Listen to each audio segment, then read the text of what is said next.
Bonjour tout le monde et bienvenue à vendredi après-midi chez moi. Je m'appelle Alissandra, je suis organisatrice professionnelle agréée. Je suis située à Montréal. Donc, j'ai pris l'habitude de vous adresser presque chaque vendredi. J'essaie en tout cas, mais j'ai voyagé récemment avec un sujet différent et par les réponses que j'ai eues par les gens qui ont regardé. C'est quelque chose qui est apprécié, donc on va continuer. Aujourd'hui, le sujet, c'est la gestion de papier. Je vais parler en français à 3 heures, puis à 3h30, je vais faire la même présentation en anglais. Donc, le papier. La chose, c'est que le papier ne va pas disparaître. Hein? Le papier, c'est ici pour rester, même si nous avons des ordinateurs, nous avons des fichiers digitaux, etc. Nous avons tous beaucoup de papier chez nous.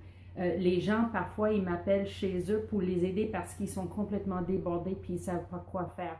Donc, au fur des années, moi, j'ai étudié le sujet, puis j'ai appris des techniques que nous avons découvertes que ça s'applique à tout le monde. Ils sont utiles pour monsieur et madame tout le monde. Si vous êtes une spécialiste, si vous êtes un avocat, etc., vous êtes mieux de vous adresser à quelqu'un qui a une formation particulière pour votre métier. Mais pour monsieur, madame, tout le monde, les techniques que je vous offre peuvent être bien utiles. En tout cas, je l'espère. Donc, pour commencer, la réalité, c'est que le papier ne va pas disparaître, mais sur le bon côté, nous avons beaucoup de pouvoir pour maîtriser le papier et réduire qu'est-ce que nous avons chez nous. Et c'est ça que je vais discuter aujourd'hui. On va commencer avec les outils. Donc, j'ai découvert plusieurs outils que j'aime énormément.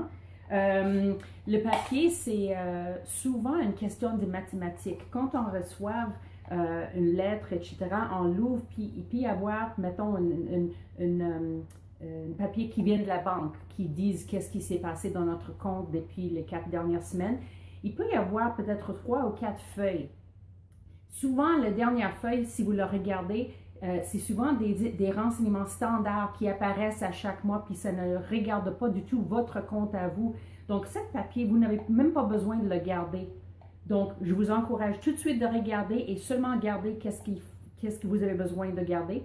Et tout de suite, les papiers qu'il faut garder, attachez-les ensemble avec soit une brocheuse, si c'est un paquet plus grand, avec des petites clips noires comme ça.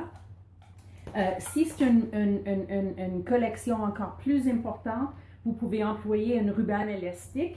Et finalement, si jamais c'est une grande collection de papier, je ne parle pas de quelque chose qui vient dans la poste nécessairement, mais si vous avez une collection de papier que vous voulez garder ensemble, puis même une chemise comme celle-ci, même si une chemise comme celui-là ne semble pas adéquate pour vous, vous pouvez considérer à employer un sac plastique de congélateur comme celui-ci. Il y a plusieurs grandeurs de cette sac. Celui-ci, c'est la grandeur qu'ils appellent extra large. Moi, j'aime beaucoup la marque President's Choice qui est disponible chez Loblaws, Provigo, je pense Maxi si je ne me trompe pas, pour 2 raisons. De un, je trouve qu'ils sont moins chers que la marque le plus connue. Mais deuxième chose, la marque le plus connue, ils sont colorés. Et le President's Choice est complètement transparent. Puis moi, je trouve que quand j'ai toute une collection ensemble de ces sacs, je trouve que c'est plus discrète et plus agréable pour moi esthétiquement si c'est transparent au lieu que coloré. Donc, c'est juste mon opinion personnelle. Achetez ce que vous voulez. Donc, ça, c'est les outils pour la gestion du papier. Ensuite, on va parler de le cycle du papier. Donc, je vais prendre une lettre qui m'arrive dans la poste, OK? Première chose, je vous encourage d'ouvrir votre poste. Je travaille parfois chez des gens qui n'aiment pas ouvrir la poste parce que les papiers, ils ne savent pas quoi faire avec, puis ça les fait peur. Je comprends très bien parce que il y a des années, moi non plus, je n'ai pas bien maîtrisé le papier. C'est pas comme aujourd'hui. Aujourd'hui, j'ai appris comment faire, puis j'espère vous encourager, puis vous inspirer aussi.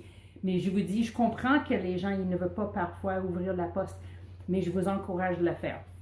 Donc, je l'ouvre. J'ai à côté de moi, sur le plancher, j'ai ce que vous ne pouvez tout voir ici chez moi. J'ai un contenant pour le recyclage parce que ça, c'est complètement inutile. Je regarde qu'est-ce qu'il y a à l'intérieur. Je sais malheureusement que ça, c'est quelque chose de publicitaire que je n'ai absolument pas besoin de garder. Donc, je vais tout balancer. Celui-ci, mon nom est dessus. Mon nom et mon adresse. Donc, ça relève la question, qu'est-ce qu'il faut déchiqueter. J'ai une déchiqueteuse ici. Je conseille à chaque maison d'avoir une déchiqueteuse à la maison parce que c'est très important pour protéger notre, comment est-ce qu'on appelle ça? Nos renseignements personnels. OK? Donc, ça, c'est mon nom, mon adresse et c'est tout. C'est tout. C'est pas une relevée bancaire. C'est simplement, ils ont mon nom et mon adresse sur une liste. La réalité, dans mon logique à moi, mon adresse est publique. N'importe qui peut le trouver. Mon adresse civique, mon numéro de téléphone, ça, c'est pas des renseignements vraiment puissants. Les renseignements puissants, c'est des choses comme mon numéro d'assurance sociale, mon numéro sur ma carte soleil, mon numéro sur mon permis de conduire, mon passeport. Ça, c'est des choses, et tous mes comptes, évidemment, bancaires, puis carte de crédit. Ça, c'est des renseignements vraiment importants. Mon adresse, je considère que c'est public déjà, donc ça ne m'inquiète pas. Ça, je vais mettre dans le recyclage. Mais je vous conseille fortement pour chaque personne, chaque individu, de réfléchir sur ces questions puis décider qu'est-ce que c'est votre propre niveau de confort, qu'est-ce que c'est votre propre logique, parce que nous avons chacun la responsabilité personnelle. C'est pas moi qui va vous dire où est votre niveau de confort et votre niveau de sécurité. Vous avez besoin de décider pour vous-même. Mais si vous vous posez ces mêmes questions, vous seriez capable d'établir vos propres standards. Pour moi, mon adresse, je considère que ce n'est pas un problème. Si c'est quelque chose comme je viens de vous dire, une relève bancaire, etc., puis je ne veux pas les garder, je vais les déchiqueter. Cette déchiqueteuse, je l'ai achetée chez Costco, c'était autour de 100 $. On peut les acheter aussi chez Bureau en gros. Il y a plein de magasins, ils ne sont pas très dispendieux, mais le paix que ça donne à notre esprit, ça nous rassure de savoir qu'on a fait ce qu'il faut faire, puis on est moins exposé. Quand je vois les gens qui déchirent les papiers en petits morceaux puis les mettent dans le recyclage, moi, personnellement, je ne suis pas à l'aise. Je considère que ça, c'est encore un risque que les gens ils peuvent, si jamais ils voulaient, mettre les papiers ensemble. C'est ça qu'on nous dit. Mais c'est pour chacun de nous de décider. Donc, on va changer de sujet. On a assez parlé de sécurité. Donc, quand un papier vient chez nous, je l'ouvre puis je me pose 3 questions. Quand le papier arrive, soit c'est quelque chose que je dois poser une action, soit c'est quelque chose que je dois conserver pour le futur, ou soit c'est quelque chose que je peux balancer. Donc, j'ai vraiment trois pistes simples pour décider quoi faire avec chaque papier. Si c'est une action, ce que j'aime faire, où sont mes post-it? J'avais mes post-it ici il y a 2 minutes. Si c'est quelque chose que je dois poser une action, j'aime bien attacher une post-it. Eh oui, j'en ai pas ici à côté de moi et c'est poche. OK, donc ce que je fais, c'est que je prends, excusez-moi, je prends la feuille, je vais faire une démonstration. Je prends la feuille, mettons que c'est une relevée bancaire, mettons que c'est quelque chose, une lettre que je dois répondre. Je prends le post-it jaune, parce que je préfère le jaune, je marque sur le post-it jaune une action, un verbe, un mot, comme payer ou appeler, si je dois appeler la personne ou la banque ou quoi que ce soit, ou répondre, ou peu importe, mais j'essaie le plus possible de mettre sur mon petit post-it un mot, une action, un verbe, et je le mets sur le grand papier. Comme ça, quand je prends le papier la prochaine fois, je n'ai pas besoin de décortiquer tous les mots qui sont sur la page. Parce que quand on prend la page, je vois mes clientes, ils font tout le temps exactement comme chez moi. On prend le papier, qu'est-ce que c'est? Qu'est-ce que j'ai besoin de faire avec ça? Et ça peut prendre 5 secondes, ça peut prendre 20 secondes, ça peut prendre 2 minutes pour comprendre qu'est-ce que c'est le prochain geste à poser. Donc, dès que je le comprends la première fois, je me mets une petite note pour le futur. C'est ça que je dois faire. Okay? Ça raccourcit la prochaine fois que je vais agir avec ce papier. Ça, c'est pour les choses action.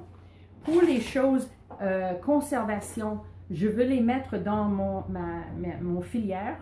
Et puis, comment est-ce que je peux vous montrer ça? Parce qu'on est sur Facebook Live, les possibilités sont un peu limitées. Et voilà. Ça, c'est mon filière, mon classeur. Donc, ça, c'est mon système. J'ai pas besoin, c'est pas tout le monde qui a besoin d'avoir des sujets aussi détaillés que les miennes, mais moi, ça me plaît d'avoir les sujets bien détaillés parce que rapidement, je trouve ce que j'ai besoin. Un système de classement comme ça, la raison pour laquelle on veut l'avoir, c'est parce que on peut récupérer les choses quand on a besoin. C'est pour ça qu'on l'a. C'est pas pour ranger les papiers, c'est pour les reprendre.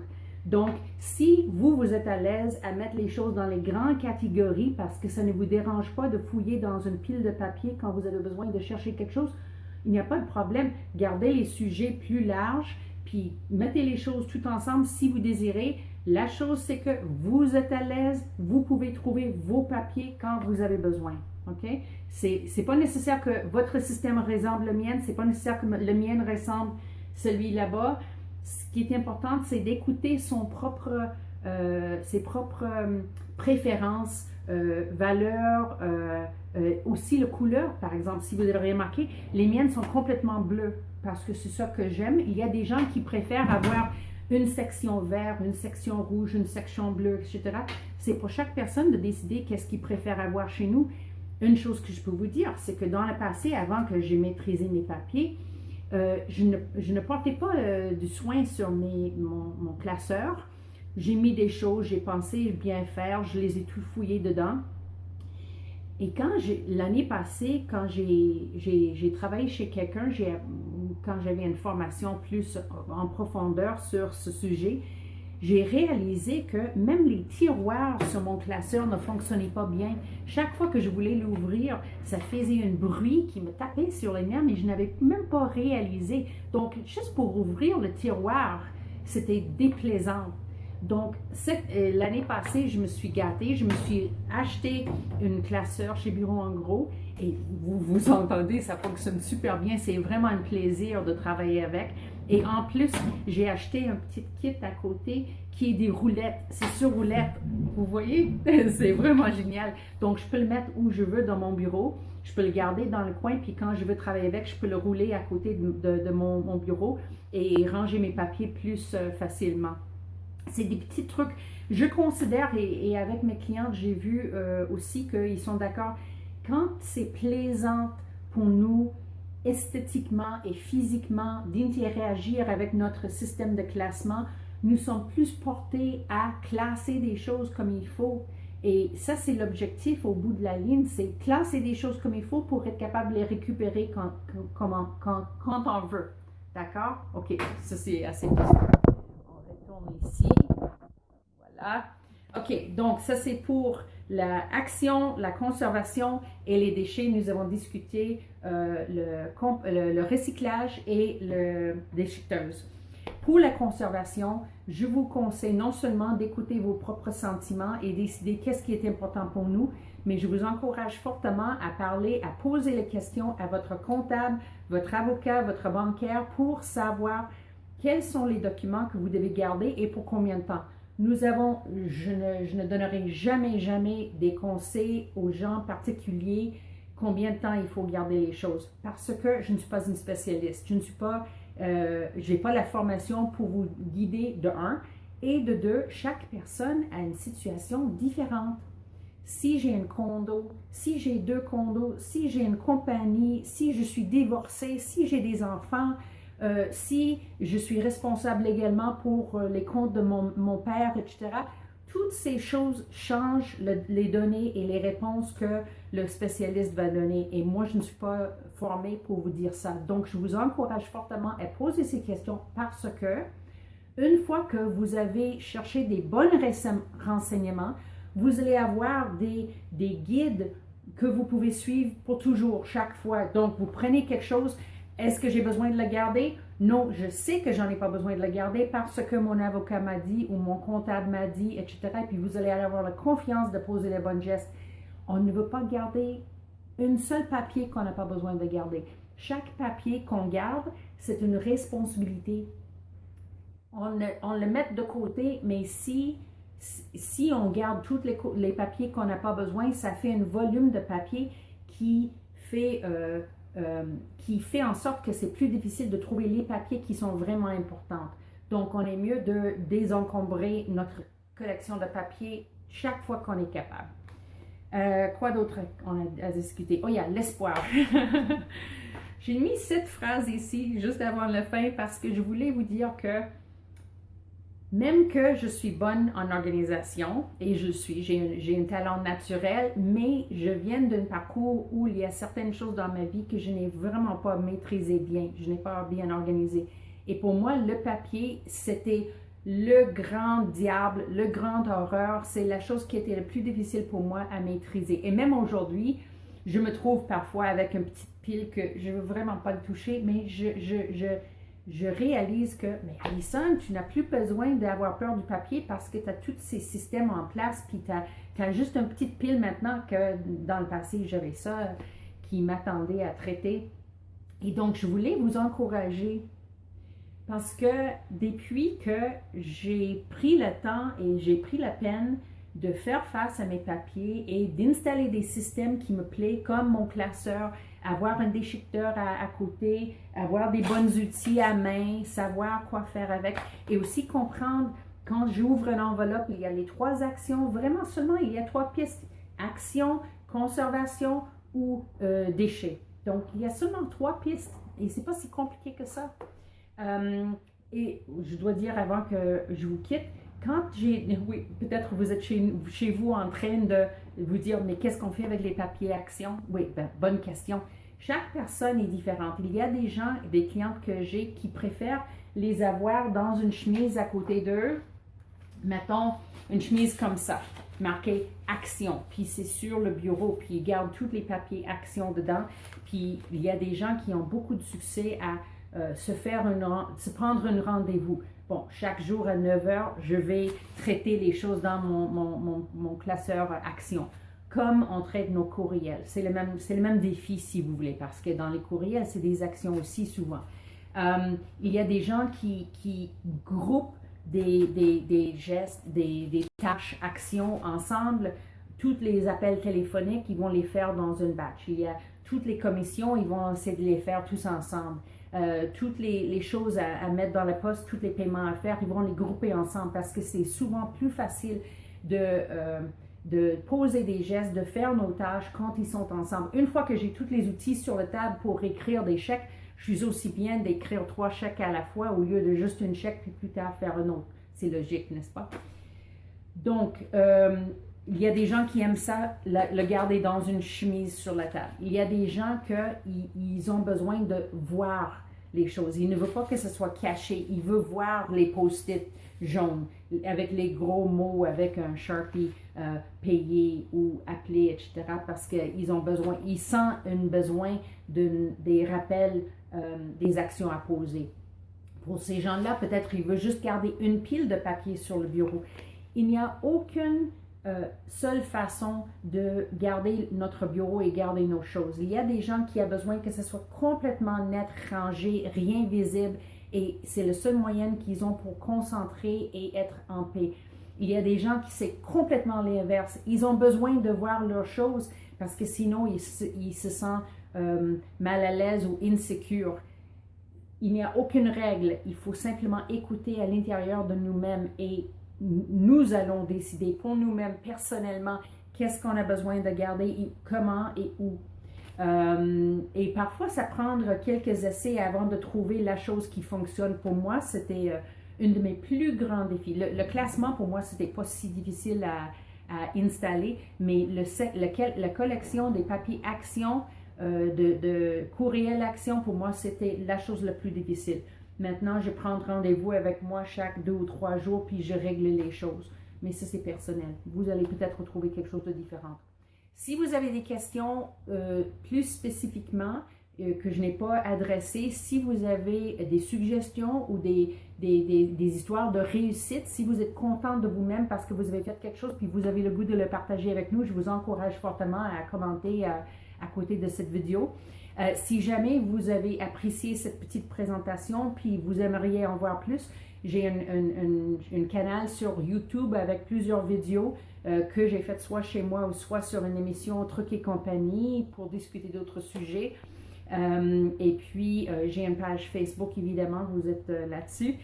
Si jamais vous avez des questions, vous êtes toujours bienvenus de me lancer vos questions, soit en public ou soit en privé, si vous préférez. J'aime beaucoup, beaucoup répondre aux questions. J'aime beaucoup, beaucoup quand les gens ils partagent. Nous sommes dans une communauté, les gens ils trouvent ça très encourageant d'entendre des commentaires des autres parce que c'est encourageant de savoir que je ne suis pas la seule personne qui a cet défi. Et je pense que c'est tout pour aujourd'hui. Donc, j'espère que ça c'était un peu utile pour vous. J'espère que vous avez appris quelques trucs pour gérer vos papiers. Et encore une fois, si jamais vous avez des questions, ne vous gênez pas. Et merci encore. Je m'appelle Alison Lache, organisatrice professionnelle agréée. Et bonne fin de journée.